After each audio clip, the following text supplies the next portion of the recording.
everyone, welcome back. This is the part 2 of problems for straight line motion. I have 3 different questions here. Today we are going to work on these questions. The first question is, how far away is this cliff? You clap your hand and hear the echo 1.60 seconds later, and the speed of sound is 336 meters per second. So I'm going to explain this question in imaginary form in a figure. Suppose the person mentioned in this question is this, and the person is on cliff, so he clapped and the sound traveled, and it said the echo 1.60 seconds later he heard the echo. That means the sound traveled and it returned back, right? So this sound traveled in t seconds, and this sound travels, it took t time. Okay, this took t time, and this also took t time. When it goes, it took t time, and when it returned back, it took t time. That means this both will, when we add this both, that will be 2t, and this phenomena took 1.60 seconds, right? That means 2t equals to 1.60 seconds. So let's move the like terms. That means these two will go to divide 1.60, right? And the time will be 0.8 seconds. So as we know, we have the time here, and the other given in this question is, you can see the speed of sound is 336 meters per second. So we also have speed of sound, right? So that is 336 meters per second. And what are we asked? So we are supposed to find distance. We are supposed to find distance. How far away is this cliff? That's why we have to find distance, right? To what? So we know the formula. We have time, we have speed, we don't have distance. So we know which formula we have to apply. So we have to apply distance d equals to speed into time, right? So the speed is 336 into time is 0.8 seconds, right? So this would be 336 into 0.8 would be 268.8. So we have to write unit of distance, that is meter, right? So this question is not that hard. The tricky part is the echo. So whenever you always see the echo in the question, you just divide the time by 2, okay? That will be more easy. I hope you understand this. Let's move to the next question,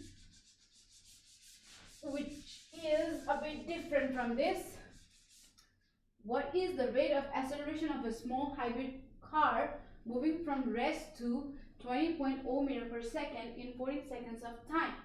So in this question, we have a new term, that is rate of acceleration. So basically, rate of acceleration is rate of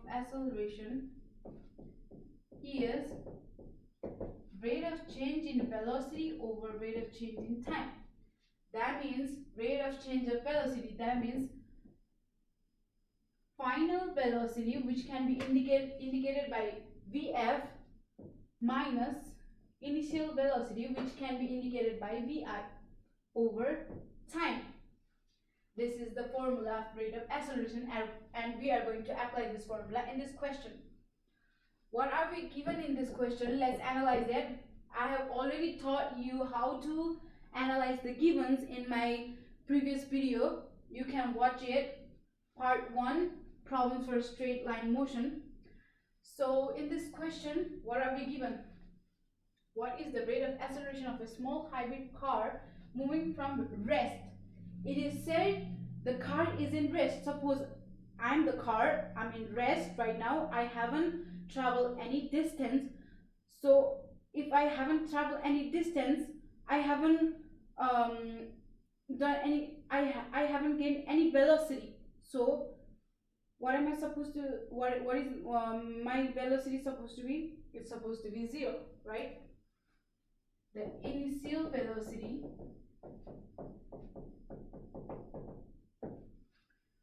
would be 0 because the car haven't covered any distance, right? So the final velocity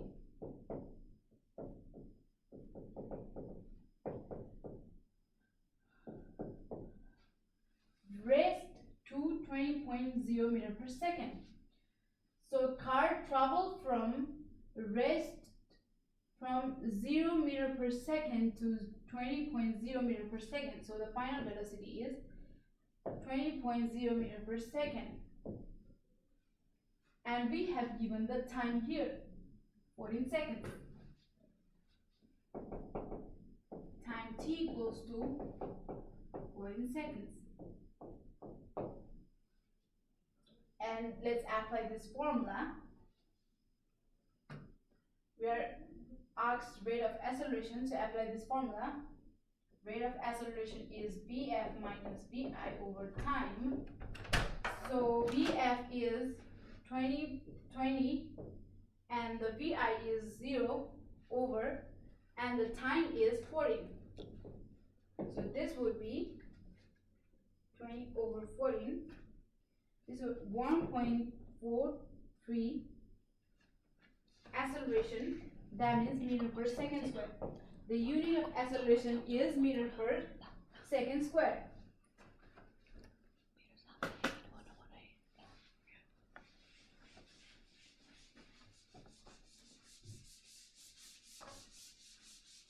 You have to remember the unit of every quantity is, the unit of acceleration is meter per second square.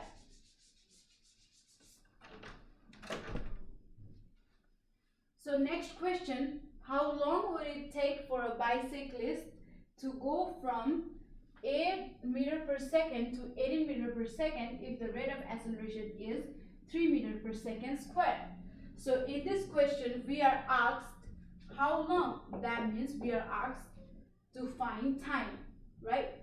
And we are given initial velocity and final velocity, because the bicyclist go from 8 meter per second, right? This is the initial velocity.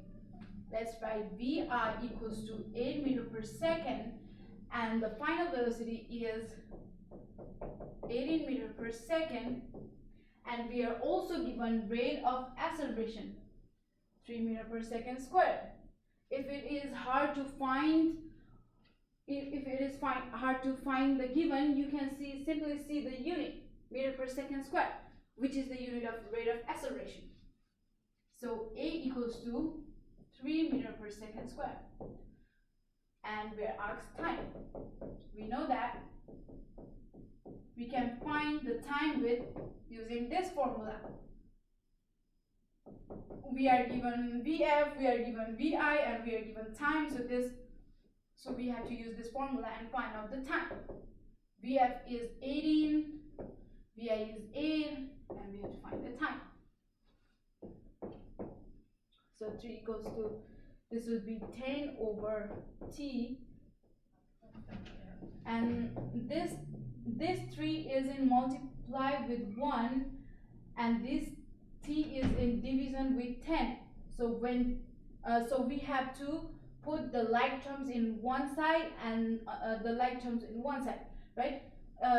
This t, so this 3 and 10 are like terms, so I will put this 3 here and this t here. So when this t comes here, it will be in multiplication with 1, and when this t comes down, it will be division with 10 by 3. right? So t minus t, so 10 by 3, that is 3.33 seconds, because the unit of time is seconds, right? So we were asked time. So let's review. In this first question, we were asked to find distance. It wasn't that tricky, but the trickiest part was the echo, and we figured it out. In the second questions, we were asked rate of acceleration, and the third part, we were asked to find time. So we have all solved this question. If you have any doubts, you can comment down, and I will meet you in my next video. We haven't finished the problems for straight line motion. We have I think we could do 4 questions in part 3. Stay tuned till then.